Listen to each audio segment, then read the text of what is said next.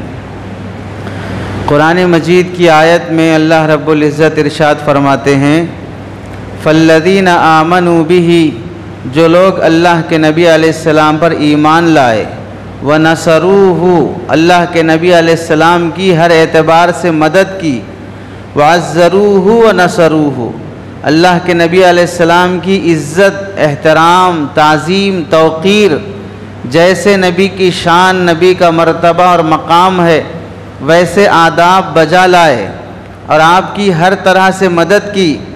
वत्तबउन नूरल्लज़ी उन्ज़िला माहू, और फिर अल्लाह के नबी अलैहिस्सलाम को जो नूर हिदायत, नूर इस्लाम देकर भेजा गया है, जो किताब और जो ज़िंदगी गुजारने का रास्ता और तरीक़ा दिया गया है उसके फॉलोवर्स बने रहे, उसकी इत्तिबा और पैरवी करते रहे।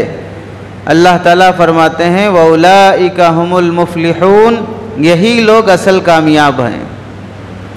कामयाबी के लिए अल्लाह के नबी पर ईमान लाना, अल्लाह के नबी अलैहिस्सलाम की इज़्ज़त, एहतराम, ताज़ीम, तौक़ीर ज़िंदगी में भी, नबी दुनिया से पर्दा फरमाने के बाद भी हर वक्त जब तक हर मुसलमान की सांस जारी रहे उस वक्त नबी की शान में कोई गुस्ताखी नहीं होना। तो इज़्ज़त एहतराम दूसरा काम। तीसरा काम अल्लाह के नबी अलैहिस्सलाम की मदद करना हर लिहाज से, ज़िंदगी में मदद, जब अल्लाह के नबी की ज़रूरत पेश आए और अल्लाह के नबी ऐलान फरमाएँ और तकाज़ा फरमाएँ, और दुनिया से वफ़ात फरमाने के बाद नबी के दीन की मदद करना और नबी के लाए हुए दीन की इशाअत और उसकी तबलीग और उसकी हिफाजत के लिए पैसा खर्च करना। और चौथा काम है वत्तबउन नूरल्लज़ी मा उन्ज़िला माअहू, और जो इस्लाम हमको मिला है नबी की सदक़े नबी की बरकत से, उस इस्लाम की सही पैरवी करना, उस दीन की सही इत्तिबा करना।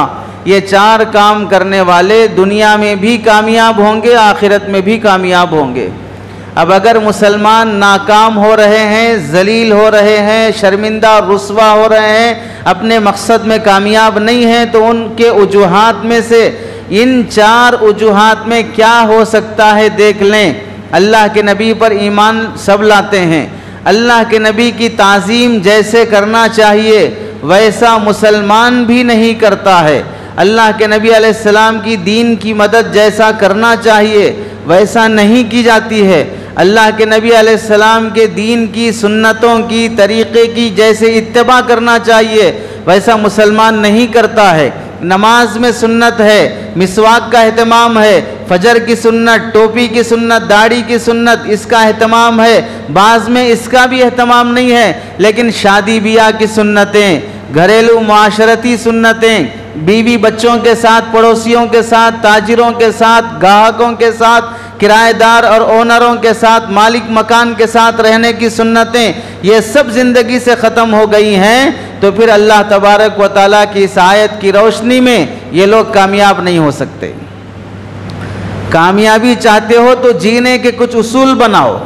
हम इंसान हैं, इंसानों में भी मुसलमान हैं, जानवर नहीं हैं, जंगल के दरिंदे चरिंदे परिंदे नहीं हैं जिनके जीने के कोई उसूल ज़ाब्ते नहीं होते हैं। इंसानों में मुसलमानों के जीने के बहुत से ऐसे उसूल हैं जिसे हर मुसलमान बल्कि हर इंसान उसे अगर फॉलो करेगा तो दुनिया में भी सुकून से जिएगा, आखिरत में भी सुकून से जिएगा।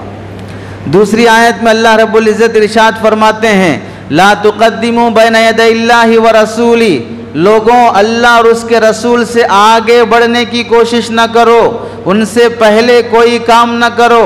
इस आयत के नुज़ूल में मुफस्सिरीन लिखते हैं अल्लाह के नबी अलैहिस्सलाम के ज़माने में एक मरतबा बाज़ सहाबा ने नबी से पहले क़ुरबानी कर दी। अल्लाह के नबी अलैहिस्सलाम की क़ुरबानी का जानवर ज़बा होने से पहले बाज़ ने क़ुरबानी कर दिया। अल्लाह रब्बुल इज़्ज़त ने आयत नाजिल फरमा दी कि जब तक अभी नबी का जानवर क़ुरबान नहीं हुआ है, ज़िबाह नहीं हुआ है, उससे पहले किसी मुसलमान को इजाज़त नहीं है कि वह अल्लाह के नबी से आगे बढ़कर किसी नेकी में आगे बढ़ने की कोशिश करे। ये तो पस मंज़र है, लेकिन आयत का अपनी जामयत के लिहाज से हुक्म यह है नबी से किसी भी काम में पहले आगे बढ़ने की इजाज़त नहीं है। नबी चल रहे हों, सहाबा आपसे आगे चलें, ऐसा नहीं हो सकता। नबी बैठने को हैं, सहाबा नबी से पहले बैठ जाएं, ऐसा नहीं हो सकता। नबी बोलने को हैं, कोई नबी बोलने से पहले बोल पड़े, ऐसा नहीं हो सकता। अल्लाह ताला फरमाते हैं कि नबी से किसी काम में आगे ना बढ़ो, ये नबी की शान में गुस्ताखी है। नबी की वफ़ात के बाद अल्लाह के नबी अलैहिस्सलाम की हदीसें पेश की जा रही हों, सुन्नतों वाली ज़िंदगी पेश की जा रही हो, अब हम नबी की सुन्नतों के आगे दुनिया का कल्चर, यूरोपियन कल्चर, हिंदुआना तहज़ीब पेश करके हम ये जतलाना चाहते हों कि नबी की ज़िंदगी 1400 साल पुरानी थी, हमें ये नया कल्चर चाहिए, तो इस आयत के वो दुश्मन है। ला तुक़द्दिमू बैन यदैल्लाह, अल्लाह और उसके रसूल की किसी भी लिहाज से आगे ना बढ़ो। तुम नई तहजीब को लाकर अल्लाह के नबी के कल्चर और तहजीब से मुकाबला करना चाहते हो, उसे आगे रखना चाहते हो। तीसरी आयत में अल्लाह ताला फरमाते हैं ला तरफ़ऊ अस्वातकुम फ़ौक़ सौतिन नबी, नबी की आवाज़ से बुलंद आवाज़ में बातें न करो।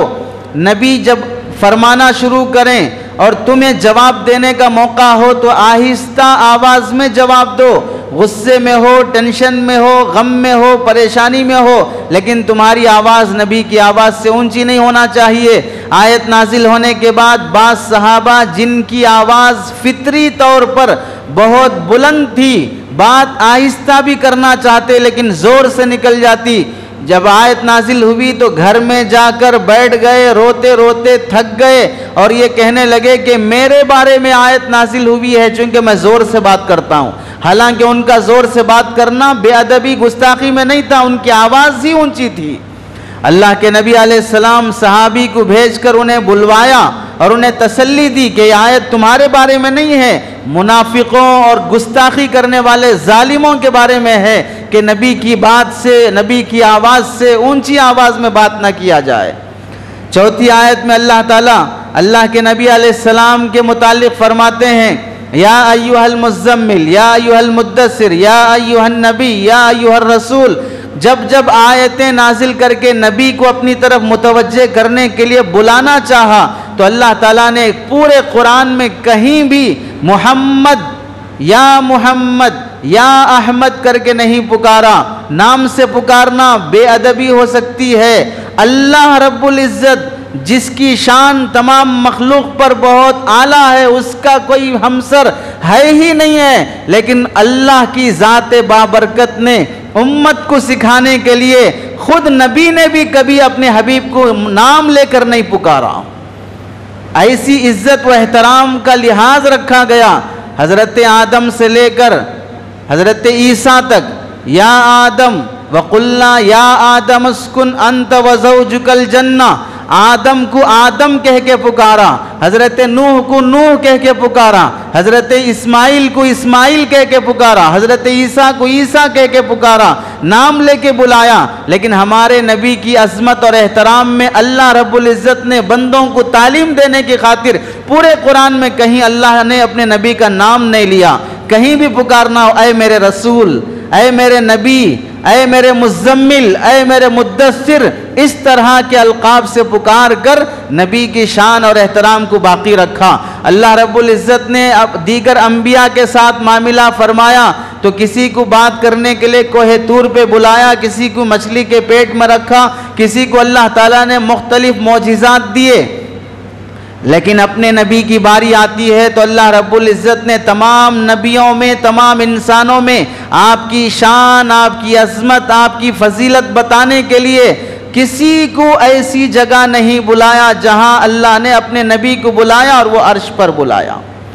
दुनिया में आकर जीते जी कोई इंसान वहां तक सफ़र किया ही नहीं है जहां तक हमारे नबी ने सफ़र किया है।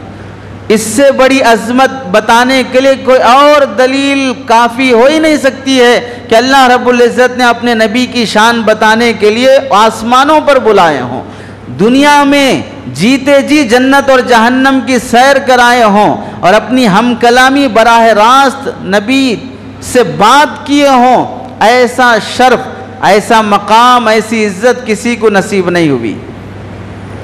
यह है अल्लाह के नबी अलैहिस्सलाम की ताज़ीम की चंद झलकियाँ और अल्लाह के नबी अलैहिस्सलाम की इहानत, गुस्ताखी, शान में बेअदबी करने वालों से मुताल्लिक़ अल्लाह रब्बुल इज़्ज़त इरशाद फरमाते हैं इन्नल्लज़ीना युअदूना अल्लाह व रसूलहु लअनहुमुल्लाहु फिद दुनिया वल आखिरह व अअद्द लहुम अज़ाबन अज़ीमा। अल्लाह ताला फरमाते हैं कि जो लोग अल्लाह को और अल्लाह के रसूल को तकलीफ़ पहुँचाते हैं, बेअदबी करना, गुस्ताखी करना, गिरी हुई बातें करना, ये नबी को तकलीफ़ पहुँचाना है। फ़र्ज़ करो अगर इस ज़माने में अल्लाह के नबी बाहयात होते और कोई हैवान, दरिंदा, खबीस फितरत वाला मर्द या औरत घटिया जात वाली अगर ये कहती नबी ने 6 साल की बच्ची से निकाह किया, नबी के अंदर सेक्स ज्यादा था, नाउज़ बिल्ला, अगर नबी की हयात में ऐसी बातें की जाती तो नबी को कितनी तकलीफ होती।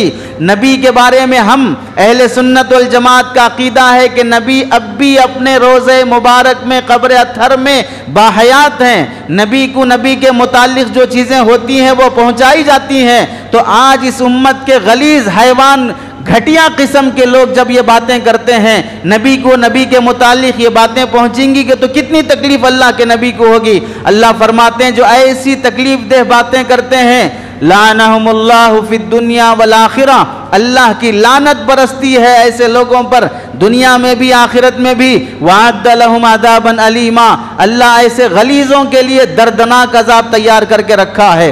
तो जो नबी की शान में गुस्ताखी करता या करती है वो दुनिया में भी मलऊन है।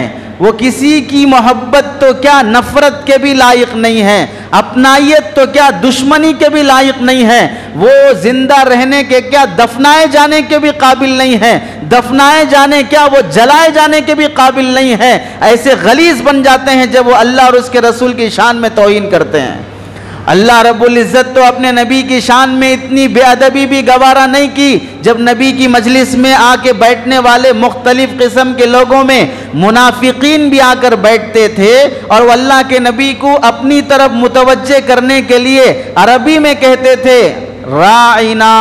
राइना का एक तर्जुमा है, ए नबी हमारी तरफ देखो, हमारी रियायत करो, हमारी तरफ देख के बात करो।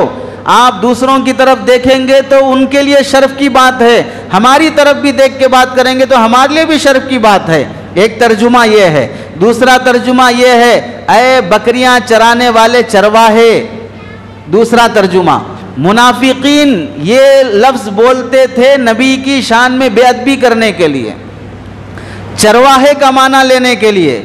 मुसलमानों को समझ में नहीं आया तो मुसलमानों ने भी पहले माने में लेकर ऐ नबी हमारी तरफ देख के बात कीजिए, इस माने में मुराद लेकर मुसलमान भी अल्लाह के नबी को राइना कहने लगे। अल्लाह रब्बुल इज़्ज़त फौरन आयत नाजिल फरमाते हैं, या अय्युहल्लज़ीना आमनू ला तक़ूलू राइना वलाकिन क़ूलू उन्ज़ुरना।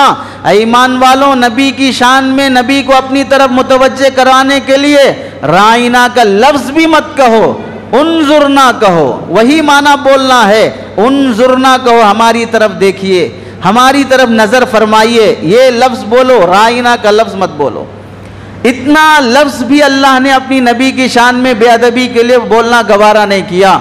एक जगह आयत में अल्लाह रब्बुल इज़्ज़त ने नाजिल फरमाया, इन्नल्लज़ीना युनादूनका मिन वराइल हुजराति अक्सरुहुम ला याक़िलून, कि जो लोग नबी के घर के सामने आकर खड़े होकर नबी का दरवाज़ा बंद है, नबी अंदर आराम फरमा रहे हैं या किसी काम में है, सोचे समझे बगैर घर के सामने आकर जिस तरह अपने दोस्तों को पुकार कर बुलाते हैं, अब्दुल रहीम साहब, अब्दुल्ला साहब बाहर आइए, इस तरह जो नबी के घर पे आकर मोहम्मद साहब तशरीफ़ लाइए, इस तरह जो पुकारते हैं, अल्लाह ताला फरमाते हैं इन्नल्लज़ीना युनादूनका मिन वराइल हुजरात, घर के बाहर खड़ के घर के अंदर तक आवाज देने वाले ये पागल लोग हैं, ये अहमक और बेवकूफ लोग हैं। इन्हें चाहिए ये था कि घर के बाहर खड़े रहते, जब मेरा नबी निकलता उस वक्त मिल के बात करते। बुलाने की हिम्मत कैसे की तुमने, आवाज देने की जुर्रत कैसे की तुमने, तुम्हें बुलाने का हक ही नहीं है। ये इतनी बड़ी जात है कि जब मिले तब मिल लो, तुम्हारे खातिर जब ये पुकारे जाएंगे तब ये नहीं आएंगे। ऐसी अजमत और अदब का एहतराम अल्लाह रब्बुल इज़्ज़त ने अपनी नबी के शान में रखा है। और जब कोई गुस्ताखी करता अल्लाह के नबी की शान में तो एक गुनाह जुर्म अल्लाह रब्बुल इज़्ज़त ने अपने मुताल्लिक फरमा लिया, इन्ना शिर्क लज़ुल्मुन अज़ीम इन्नल्लाह ला यग़फ़िरु अन युशरका बिही व यग़फ़िरु मा दूना ज़ालिका लिमन यशा। अल्लाह ने अपना पावर और अपना हक बाकी रखते हुए, अपने राइट्स का लिहाज करते हुए कहा, मेरा हक ये है कि मेरी शान में शिर्क नहीं किया जाएगा, किसी और की पूजा नहीं की जाएगी, किसी और को खुदा नहीं माना जाएगा। मैं हर गुनाह माफ़ करूँगा, लेकिन मेरे साथ किसी को अगर पार्टनर बनाओगे तो फिर हरगिज़ नहीं बख्शूँगा। और ये बख्शना चाहे नबी की बीवी हो, नबी का बेटा हो, नबी का बाप हो, कोई भी ये गुनाह करेगा किसी को नहीं बख्शूंगा। हजरत नूह का बेटा शिर्क किया, अल्लाह ने तूफान में हलाक कर दिया। हजरत इब्राहिम के वालिद ने शिर्क किया, अल्लाह ने हलाक कर दिया। हजरत लूत अलैहिस्सलाम की बीवी ने शिर्क किया, अल्लाह ने हलाक कर दिया। नबी की बीवी हो, नबी का बेटा हो, नबी का बाप हो, कोई भी हो, बख्शा नहीं जाएगा। शिर्क इतना बड़ा गुनाह है। जैसे अल्लाह ने अपना हक बाकी रखा, वैसा अल्लाह रब्बुल इज्जत के नबी ने अपना हक बाकी रखा कि मेरी शान में गुस्ताखी करोगे तो तुम्हें बख्शा नहीं जाएगा। इसी वास्ते सरकार दो आलम सल्लल्लाहु अलैहि वसल्लम की जिंदगी में जो काफिर नबी की शान में बदतमीजी करते, गंदे जुमले बोलते, बुरे अल्फाज से इस्तेमाल करते, तो अल्लाह के नबी अलैहिस्सलाम दूसरे काफिर जो लड़ने के लिए आते, सहाबा को कत्ल कर देते, मार देते, शहीद कर देते, घरों को उजाड़ देते, वैसे लोग ईमान लाने के लिए आए तो अल्लाह के नबी ने उन्हें वेलकम कहा, उन्हें सीने से लगाया, उन्हें अपना बनाया। वहशी हजरत नबी करीम सल्लल्लाहु अलैहि वसल्लम के चचा हमजा को शहीद करके टुकड़े करने वाले, अल्लाह के नबी ने उन्हें भी सीने से लगाया। हब्बार बिन असवद, अल्लाह के नबी की बेटी हजरत ज़ैनब को प्रेगनेंसी की हालत में बर्छा मारकर ऊंट से गिराकर हमल ज़ाय करने वाला, और उसी जख्म में हजरत नबी करीम सल्लल्लाहु अलैहि वसल्लम की बेटी हजरत ज़ैनब दुनिया से चली गई, पर्दा फरमा गई। वैसे कातिल को भी अपनी जगह, अपने यहाँ जगह देने वाले अल्लाह के नबी अलैहिस्सलाम हैं, कभी नफरत का इजहार नहीं किया। लेकिन अगर शान में बदतमीजी करोगे, बेअदबी करोगे, अल्लाह के नबी अलैहिस्सलाम कातिलों को माफ फरमाए हैं, लेकिन बदतमीजों और गुस्ताखों को अल्लाह के नबी ने माफ नहीं किया। यह बर्दाश्त नहीं किया जाएगा। काब बिन अशरफ यहूदियों में एक सरदार किस्म का यहूदी था, वो अल्लाह के नबी की शान में, नबी की बीवियों की शान में बदतमीजी के जुमले बोलता था। अल्लाह के नबी अलैहिस्सलाम ने सहाबा से फरमाया, तुम में से कौन है जो काब बिन अशरफ का काम तमाम कर दे, उसका सर कलम कर दे। एक सहाबी हजरत मोहम्मद बिन मसलमा रजी अल्लाह तआला अन्हु आगे आए, उन्होंने फरमाया, या रसूलल्लाह मुझे इजाज़त दीजिए, मैं उसका सर तन से जुदा कर दूंगा, लेकिन एक बात की इजाज़त है कि मैं उस तक पहुँचने के लिए आपके मुताल्लिक अगर कोई झूठी बात बोलना पड़े तो झूठ बोलकर उसे ख़त्म कर दूंगा। समझ लो, नबी करीम सल्लल्लाहु अलैहि वसल्लम अपनी शान और अपने वक़ार में बदतमीजी गवारा नहीं की। उसके लिए झूठ बोलना पड़े, झूठ बोलना हराम है, लेकिन वो बोलना पड़े तो बोलो, लेकिन ऐसे गुस्ताखों को ज़मीन पे ज़िंदा रहने का हक़ नहीं है।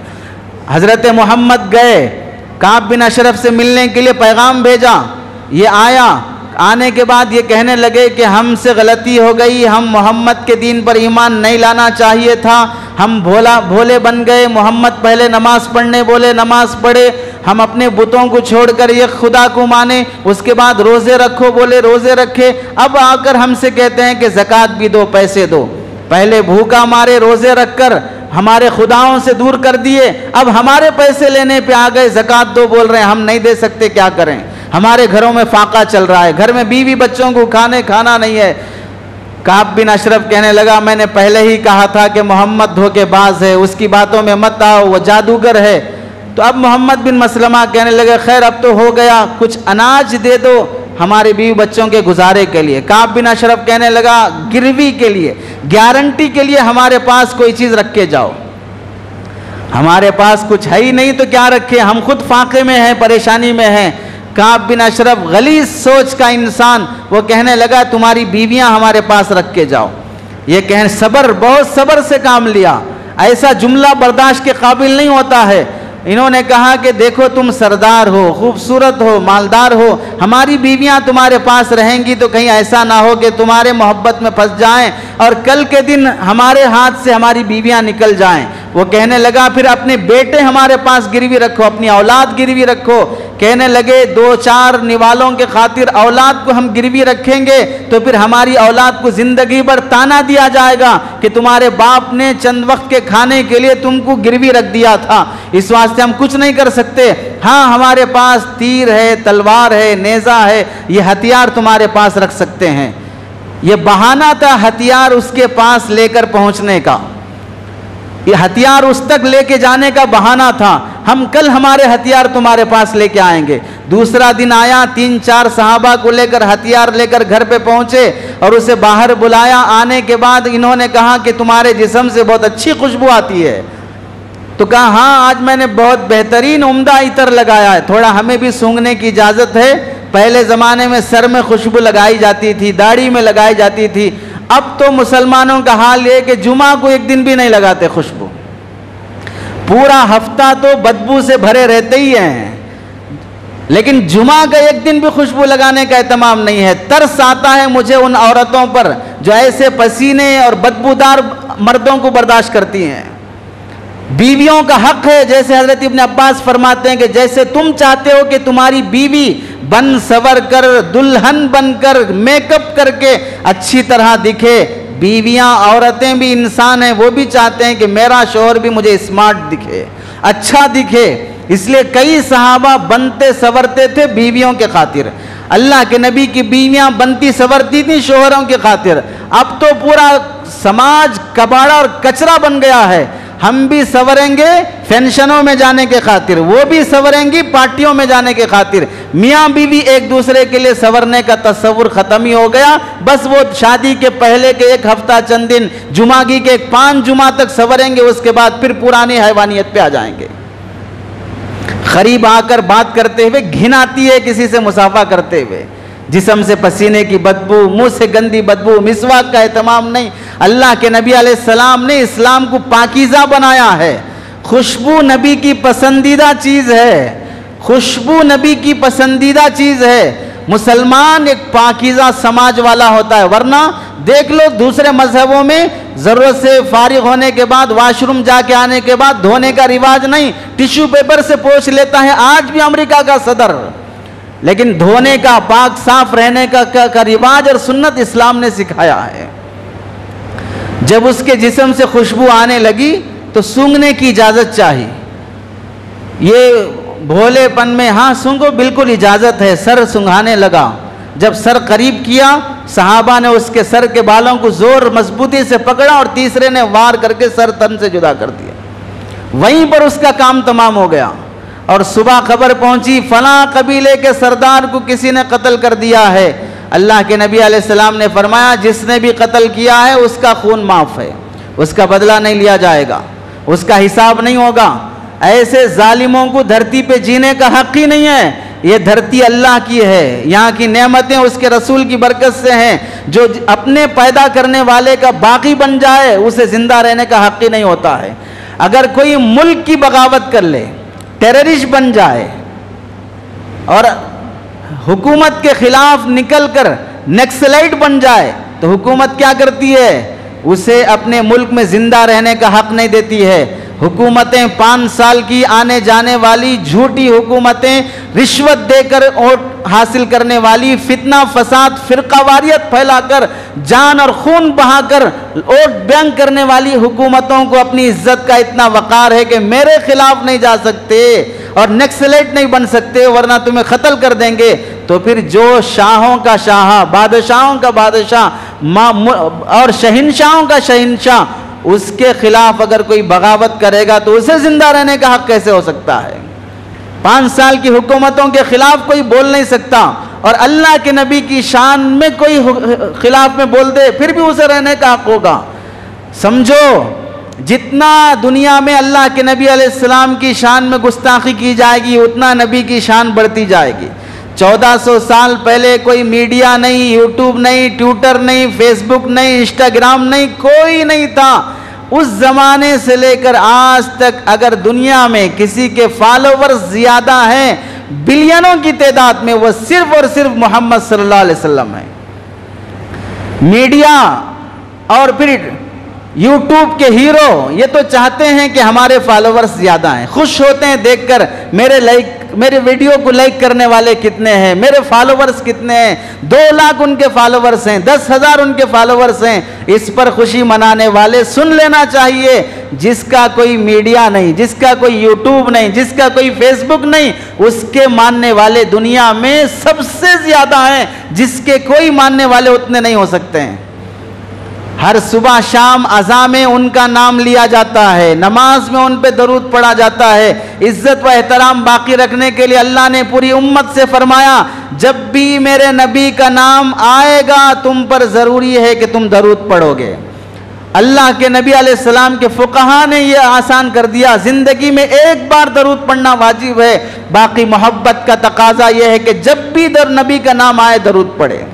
और जो नहीं पढ़ेगा, अल्लाह के नबी अलैहिस्सलाम ने हज़रत जिब्राइल यहाँ मेंबर पे आके बद्दुआ दी, जो नबी का नाम आए और दरूद ना पढ़े वो हलाक व बर्बाद हो जाए। नबी का नाम भी लिया जाता हो तो ऐसे एहतराम के साथ में फ़ौरन दरूद पढ़ो नबी की शान में। जब इतनी ताज़ीम, इतना एहतराम अल्लाह और उसका रसूल नबी के लिए देना चाहते हो, तो फिर दुनिया की ये जालिम ताकतें अपने पुष्ट पनाही में किसी दरिंदे को आगे बढ़ाकर वो बदनाम करने के लिए नबी करीम सल्लल्लाहु अलैहि वसल्लम के मुतालिक मुख्तलिफ बातें छेड़ते हों। और क्या मुसलमानों को इतना दिमाग में नहीं आता कि एक तरफ ज्ञानवापी मस्जिद है, बाबरी मस्जिद के बाद जो नशाने पे है, दूसरी बार उसके बाद मथुरा की ईदगाह की मस्जिद है, उसके बाद श्रीरंगापट्टन की मस्जिद है, उसके बाद दिल्ली की जामे मस्जिद है, उसके बाद चार मीनार है, उसके बाद कुतुब मीनार है, उसके बाद ताजमहल है। अब तो चार मीनार छोटा पड़ गया, अब उसके बाजू की मंदिर बड़ी होती जा रही है। इन सब पस मंजर में जहाँ पर तारीखी मसाजिद और तारीखी तामी इमारतों को मिसमार करके उन्हें बदलने की कोशिश की जा रही है, उसी के मरहले में जब ये इशू चल रहा है, उसके फौरी बाद कोई दरिंदा सिफत औरत उठकर नबी की शान में गुस्ताखी करती हो तो तुम सबको किधर फेरना चाह रहे हैं, तुम्हारा जहन किधर ले जाना चाह रहे हैं। मस्जिद के मामले से ठंडे पड़ जाओ, अब इस मामले में लगे रहो, अब इसमें उछलेंगे, कूदेंगे, नाचेंगे, शोर करेंगे, उधर फैसले होते जाएंगे। इधर ये मामला ठंडा पड़, कौन सा साल आज़ादी के बाद से लेकर अब तक ऐसा गया है जिस साल किसी ना किसी बदतमीज ने, हैवान और दरिंदे ने नबी की शान में गुस्ताखी ना किया हो।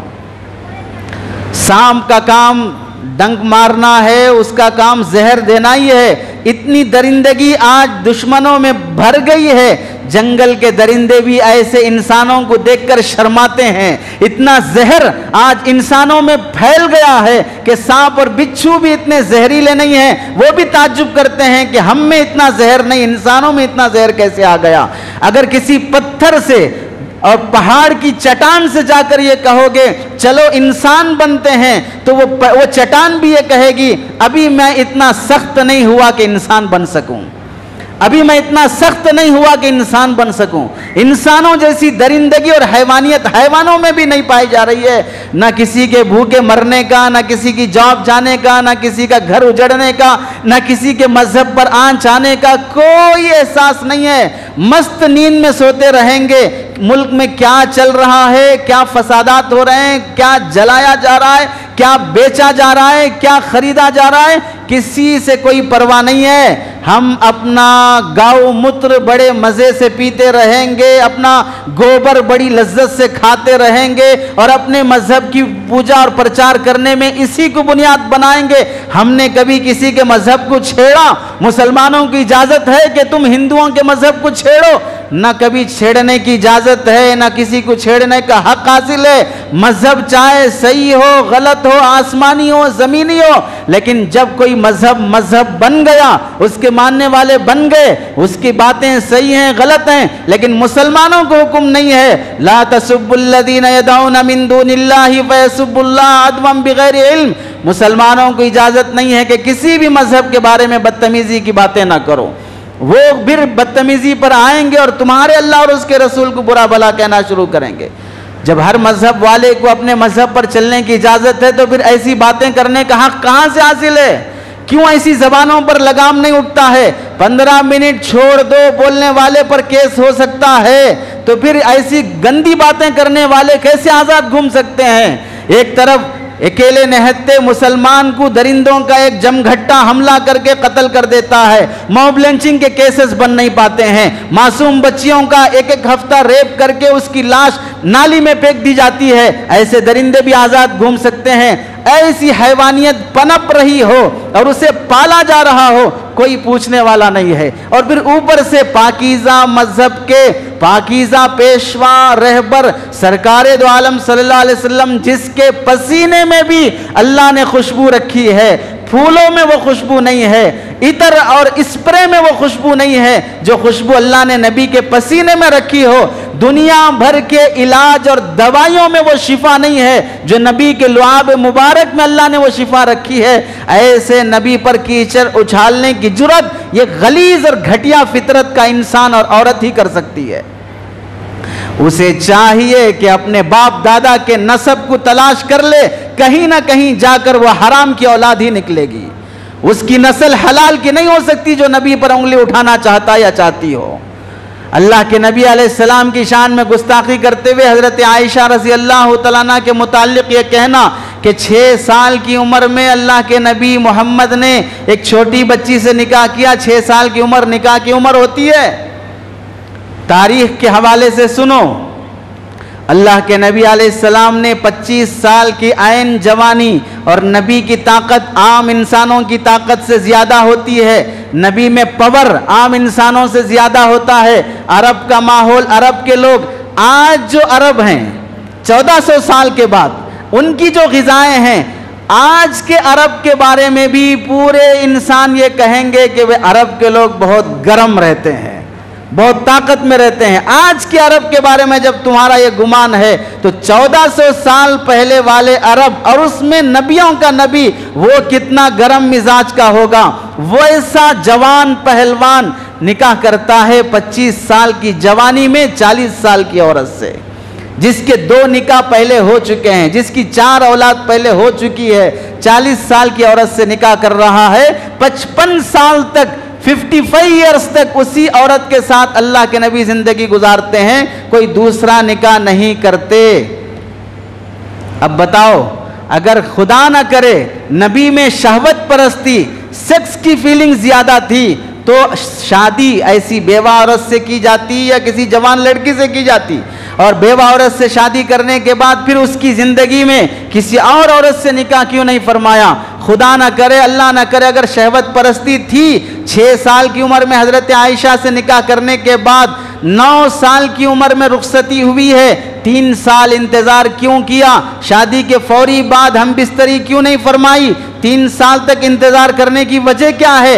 अल्लाह के नबी अलैहिस्सलाम के बारे में कान खोल के सुन लो। कुफ्फारे मक्का, मक्के के जालिम काफिर अबू जहल, अबू लहब, उतबा, शैबा, इन लोगों ने नबी के बारे में जादूगर कहा, पागल कहा, दीवाना कहा और बुरे बुरे अलकाब दिए, झूठा कहा, सब कहा, लेकिन किसी काफिर ने हमारे नबी के बारे में शहवत का इल्ज़ाम नहीं लगाया और नबी को जानी नहीं कहा। काफिर को भी यह जुर्रत नहीं हुई कि मोहम्मद कभी शख्स का दीवाना नहीं हो सकता है, वैसी गंदी आदतों वाला नहीं है। वो जादूगर बोलने तैयार हैं, वो खियानत का इल्ज़ाम लगाने तैयार हैं, वो दीवाना बोलने तैयार हैं, लेकिन नबी के बारे में पूरे काफिरों में से कोई एक भी ये कहने तैयार नहीं कि नबी के अंदर सेक्स ज़्यादा है, और वह ऐसी हरकतें और ऐसी नीयतें रखता है। जब उस जमाने के काफिरों की ये जुर्रत नहीं हुई, तो आज का कोई काफिर ऐसी बात करता है तो जाहिलियत के काफिरों से भी ज्यादा घटिया और गिरा हुआ इंसान है कि जो इंसान कुफ्र की हालत में नबी को देखकर वो बात बोलने की हिम्मत नहीं करता और आज का काफिर बोल रहा हो। और फिर अल्लाह के नबी अलैहिस्सलाम ने 6 साल की उम्र में निकाह किया, 9 साल की उम्र में रुखसती हुई। ठीक है, अल्लाह के नबी अलैहिस्सलाम पर यह इल्ज़ाम कि वो 6 साल की उम्र में निकाह, 9 साल की उम्र में रुखसती, इतनी कम उम्र में निकाह रुखसती का क्या मतलब?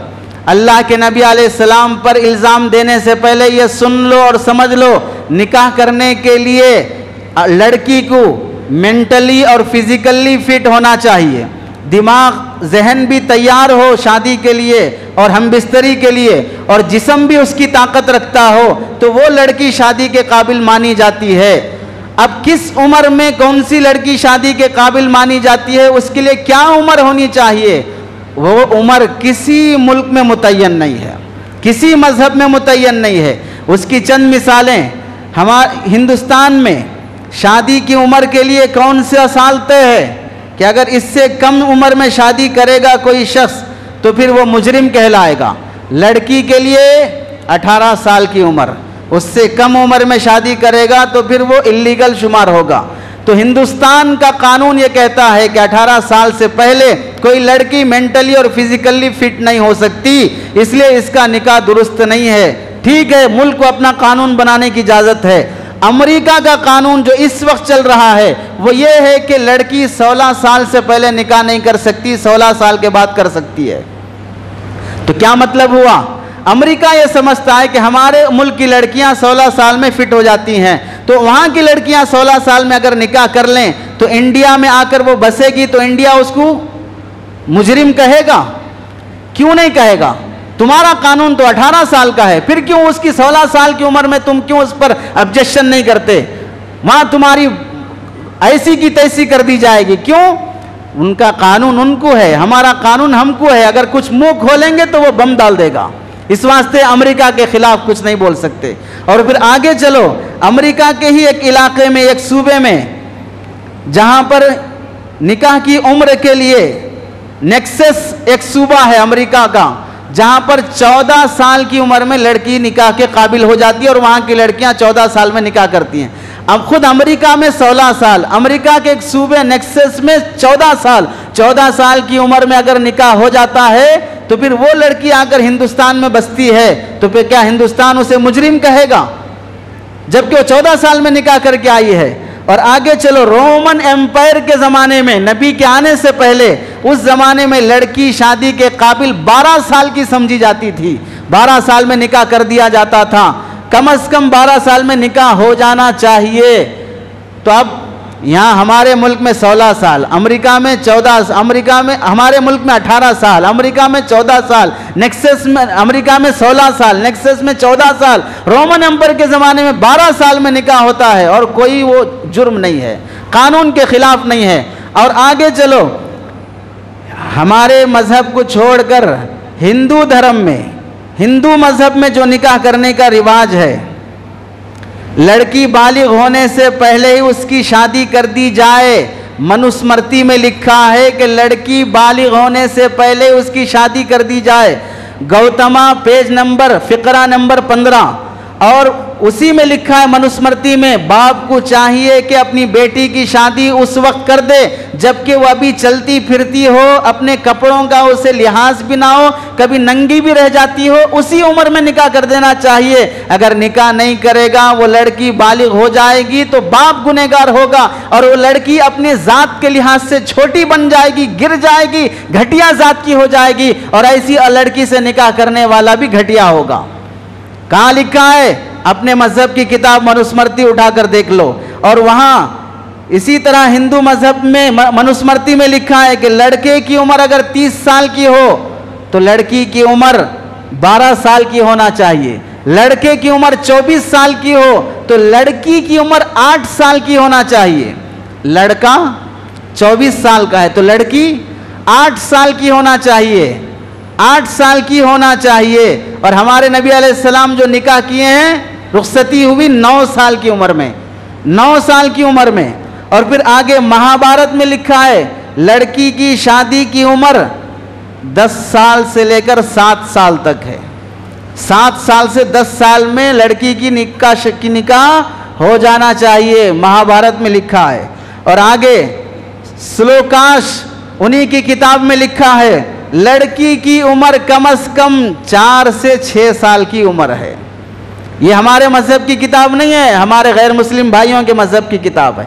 ज़्यादा से ज़्यादा 8 साल में तो निकाह हो ही जाना चाहिए। और आगे हमारे गैर मुस्लिम भाई जिनको अपना खुदा मानते हैं, राम जी, राम जहाँ पैदा हुआ बोलकर बाबरी मस्जिद पर जो मंदिर बनाने की प्लानिंग हुई, राम जी की शादी कब हुई है? सीता जी से।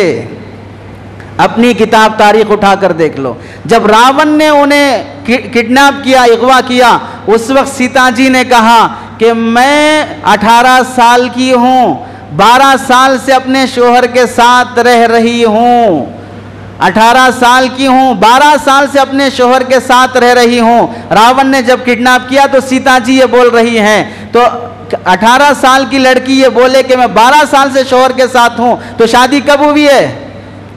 कब हुई है?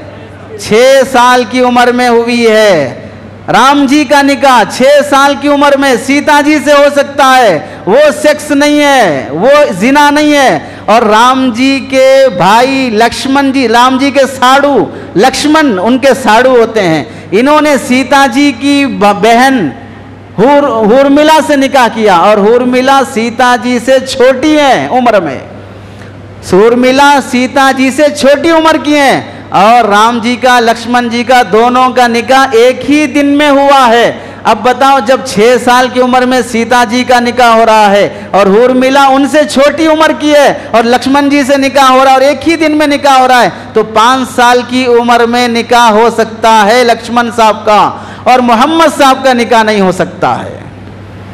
कम से कम अपने मजहब की किताबें पढ़ लेते ऐसे मौके पर। कुरान हदीस पर, नबी पर एतराज करने से पहले ऐसा ना हो कि तुम्हें शर्मिंदा होना पड़े। आसमान पे थूकने वाला चेहरा साफ नहीं रख सकता है। और ये तो गैर मुस्लिमों का मजहब है। हमने कभी आज तक राम जी के निकाह पे एतराज किया, लक्ष्मण जी के निकाह पे एतराज किया? कभी उनको जानी और फिर घटिया इंसान कहा? हमारा मजहब गवारा नहीं करता और हम ऐसी बातें नहीं करते। लेकिन जो हमारे मजहब पर कीचड़ उछाल रहा है, हमें आईना दिखाने से पहले खुद अपना चेहरा देख लेते कि तुम्हारे पेशवाओं ने कब शादी किया है। जब उस वक्त उस उम्र में निकाह करना गुनाह नहीं है और वो ठीक है, तो फिर मोहम्मद सल्लल्लाहु अलैहि वसल्लम का 9 साल की उम्र में निकाह करना कैसे गुनाह है? अगर कोई काम तुम नहीं करते और हम करते तो फिर वो जुर्म कहा जा सकता था। तुम भी वही काम करो और हम भी वही काम करें, और तुम करो तो माशाअल्लाह सही है और हम करो तो गुनाह है। खंजर पे ना कोई दाग, दामन पे ना कोई छीट, तुम कत्ल करो हो कि करामात करो हो, ऐसी बातें करते हो कि समझ में नहीं आता कि बोलना क्या चाहते हो। ईसाई मजहब में हमारा अकीदा यह है कि हज़रत मरियम शादी नहीं किए हैं, लेकिन ईसाइयों का एक मसलक ये कहता है कि हज़रत मरियम की जब डिलीवरी हुई तो उनका निकाह जोसेफ नामी शख्स से हुआ था और उसकी उम्र 99 ईयर्स की थी और हज़रत मरियम की उम्र डिलीवरी के टाइम पे 12 साल की थी। 12 साल की उम्र जब डिलीवरी की है तो शादी 11 साल में हुई है, और 12 साल की उम्र में शादी हो सकती है ईसाइयों के मजहब में। और 6 ईसाई मसलक के बड़े बड़े पादरी ऐसे गुजरे हैं जिन्होंने अपनी शादियां 6 साल से 7 साल की उम्र की लड़कियों से किया है। ईसाई मजहब भी इस उम्र की लड़कियों से निकाह करने में पाक नहीं है, हिंदू धर्म भी पाक नहीं है, इस्लाम पर एतराज है। अब सबको कहना पड़ेगा, कठेरे में सबको बुलाया गया है। अब कौन कसूरवार है? हम कहेंगे कोई कसूरवार नहीं है, ना इस्लाम गलती पर है, ना शादी के मसले में राम जी और लक्ष्मण जी गलती पर हैं, ना ईसाई लोग गलती पर हैं। क्यों? उस जमाने में, उस मौसम में, वो वैसे इंसानों के लिए वो उम्र शादी के लिए ठीक थी, कोई उसमें गलत बात नहीं थी। तभी उनका बेटा, उनका बाप, उनका भाई, वो सारा समाज ऐसी शादी के लिए राजी है, तभी कर रहा है। अगर ये शादी गलत होती, आज हिंदुस्तान में 18 साल की कैद है शादी के लिए। आज से 50 साल पहले क्या कानून था? आज से 100 साल पहले क्या कानून था? आज से 200 साल पहले क्या कानून था? जब हालात बदलते हैं तो फिर उसके लिए अहकामात भी बदलते हैं। इस उम्र के, इस मौसम के लिहाज से ये कहा जाएगा 18 साल है। 1400 साल पहले के लिए भी यही कानून होगा? अगर ये बात है तो फिर इसी जमाने में चाइना में शादी की उम्र 21 ईयर्स है। 21 साल से पहले चाइना में अगर कोई शादी करेगा तो वो कानूनन जुर्म होगा। अब अगर इंडिया का कोई लड़का लड़की 18 साल की उम्र में निकाह करके चाइना जाए तो चाइना उसे क्या करे? जूते मार के बाहर भगा दे? नहीं करेगा। क्यों? ये इंडिया का कानून है, वो अमेरिका का कानून है, वो चाइना का कानून है, अब अपने अपने कानून पे हैं। ऐसे ही इस्लाम में उस जमाने में 1400 साल पहले 6 साल 8 साल में निकाह नॉर्मल था।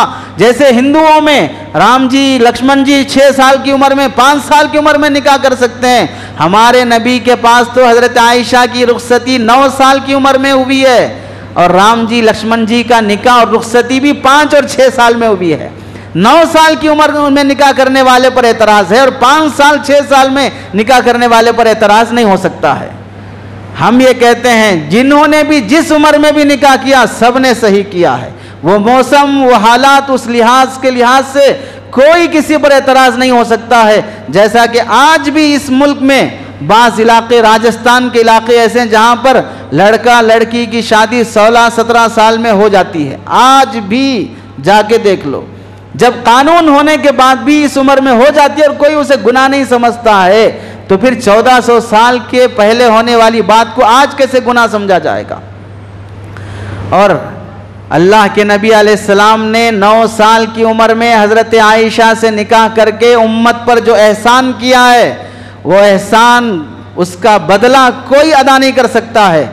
अगर ये गलती है 6 साल 9 साल की उम्र की बच्ची से सेक्स करना गलत है, 1400 साल पहले के लिहाज से, इस ज़माने के लिहाज से तो गलत है, लेकिन 1400 साल की बात आज अगर गलत शुमार होगी तो साइंस भी ये कहती है कि जिस बच्ची के साथ कम उम्री में सेक्स हो जाता है उसका दिमाग कुछ सोचने समझने के काबिल नहीं होता, उसकी ग्रोथ बैठ जाती है, बढ़ती नहीं है, साइंस की रिपोर्ट है। तो हज़रत आयशा से निकाह हुआ और हम बिस्तरी हुई तो हज़रत आयशा का दिमाग भी माफ़ हो जाना चाहिए था, नाउज़ बिल्लाह, सोचने समझने की काबिलियत नहीं होना चाहिए थी और ग्रोथ भी कम हो जाना चाहिए था, ऐसा रिएक्शन होना चाहिए था अगर उस उम्र में सोहबत गलत थी। लेकिन हिस्ट्री ये कहती है हज़रत आयशा रज़ी अल्लाह तआला अन्हा के पास इस्लाम में से इस्लाम का आधा इल्म हज़रत आयशा के पास है और आधा दीन, आधा इल्म पूरे सहाबा के पास है। 350 सहाबा हज़रत आयशा रज़ी अल्लाह तआला अन्हा के शागिर्द हैं, उनके पास पढ़ने के लिए आते हैं। हज़रत आयशा रज़ी अल्लाह तआला अन्हा से 2210 हदीसें अल्लाह के नबी अलैहिस्सलाम से मरवी हैं, बयान करती हैं। 7 सहाबा ऐसे हैं जो अल्लाह के नबी की हदीसों को बहुत ज़्यादा रिवायत करते हैं, जिनमें से 6 मर्द हैं और एक औरत हज़रत आयशा रज़ी अल्लाह तआला अन्हा है। अगर दिमाग मौफ हो गया है तो हदीसें कैसे याद हो रही हैं? अगर दिमाग मौफ हो गया है तो फिर आधा इल्म दीन और इस्लाम का हज़रत आयशा के पास कैसे है? बड़े बड़े सहाबा अगर कोई मसला मुश्किल हो गया हज़रत आयशा के पास पूछने के लिए आ रहे हैं। हज़रत आयशा रज़ी अल्लाह तआला अन्हा के फतावा, मसले मसाइल जो उन्होंने बताए हैं, उसकी एक किताब बनाई गई, वो 767 सफ़हात पर है। 700-750 पेजेस पर वो फतवे की किताब है। हज़रत आयशा रज़ी अल्लाह तआला अन्हा अपने ज़माने के सहाबा से जो गलत मसाइल बयान हो गए, हज़रत आयशा औरत होकर इतना ज़हानत और ऐसा दिमाग, ऐसा इल्म है, सहाबा से होने वाली गलतियों पर तंबी करते हैं। उन सारी तंबीहात को जमा किया अल्लामा सुयूती रहमतुल्लाह अलैह ने और उसका नाम लिखा है ऐनुल इसाबा फी इस्तिदराकी आयशा अल सहाबा, कि हज़रत आयशा ने सहाबा पर उनसे होने वाली गलतियों पर जो तंबी फरमाई, वो सारी तंबीहात को जमा करके किताब लिखी है। लड़की कैसे ऐसी ज़हीन हो रही है कि दूसरों की गलतियां पकड़कर उनको सही मसले बता रही है। हज़रत अबू बकर सिद्दीक़ रज़ी अल्लाह तआला कैसे अल्लाह के नबी अलैहिस्सलाम को 9 साल की उम्र में लड़की देने पर राज़ी हो गए? क्या उनको मालूम नहीं था कि बेटी की उम्र शादी की नहीं है? उनकी वालिदा को मालूम नहीं था? अरब का आम रिवाज था। इमाम शाफई फरमाते हैं, मैंने अपने ज़माने में 21 साल की लड़की को देखा कि वह नानी बन चुकी है। कितनी उम्र में?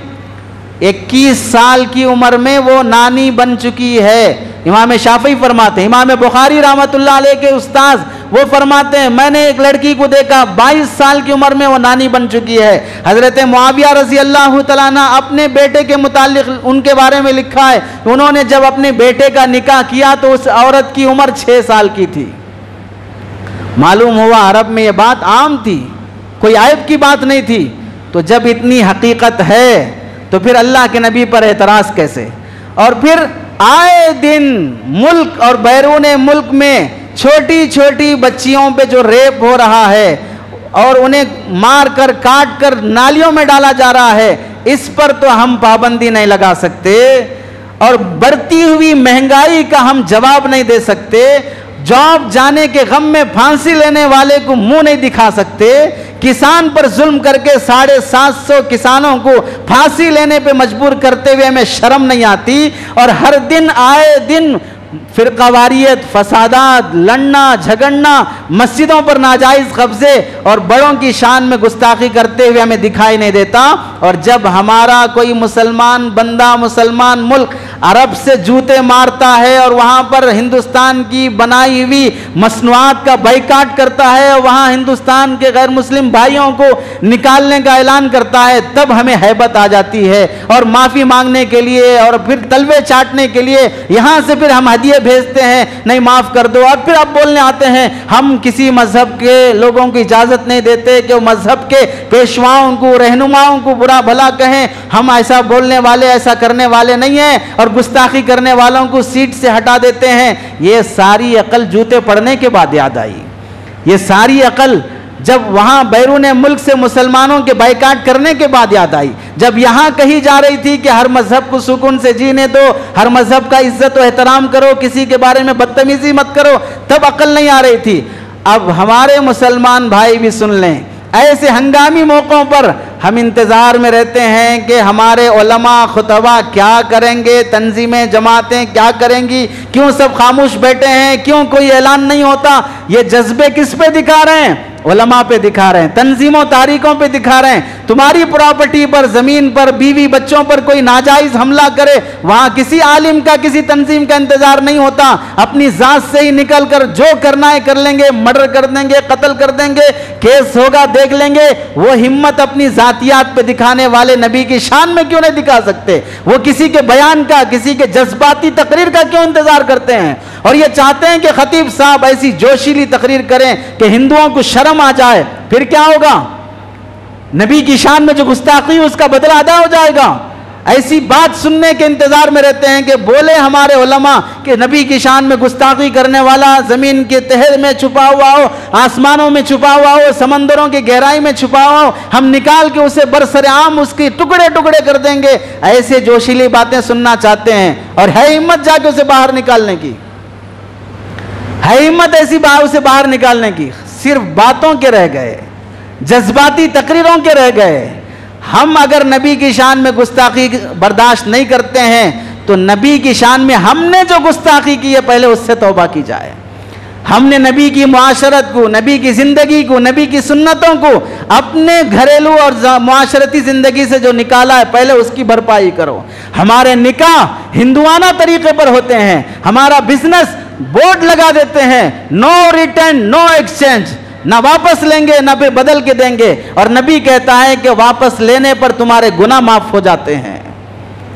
ना बिजनेस सुन्नत वाली, ना निकाह सुन्नत वाला, ना मियाँ बीवी के ताल्लुकात सुन्नत वाले, हर चीज में काफिरों का, गैरों का, यूरोपियन कल्चर बसा हुआ है। और एक गुस्ताख और एक घटिया किस्म के, कुत्ते किस्म के इंसान पर भोगने चले हैं उसके बराबर।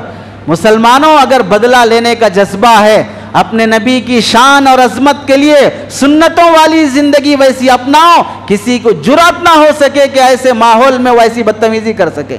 यहां रहकर कोई गुस्ताखी करता है तो उसे हिम्मत हो रही है, वही सऊदी अरब में जाके गुस्ताखी करके दिखाओ।